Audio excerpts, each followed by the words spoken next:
অসম অৰুণাচল সীমান্তৰ লেখাপানীৰ বনাঞ্চলত বন বিভাগৰ অভিযানত জব্দ হৈছে এখন এস্কেভেটৰ। বিভিন্ন এলেকাত অবৈধ চোৰাং কয়লা বেহা চলি আছে।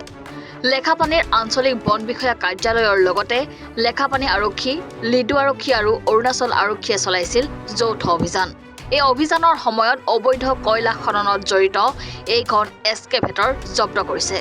এস্কেভেটৰখন লেখাপানীৰ আঞ্চলিক বন বিষয়া কাৰ্যালয়লৈ লৈ অনা হয়। এস্কেভেটৰখন লিডুৰ কুশল সিঙৰ বুলি বন বিভাগে জানিবলৈ দিছে।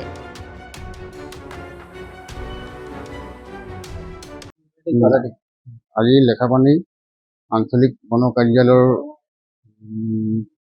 মেডাম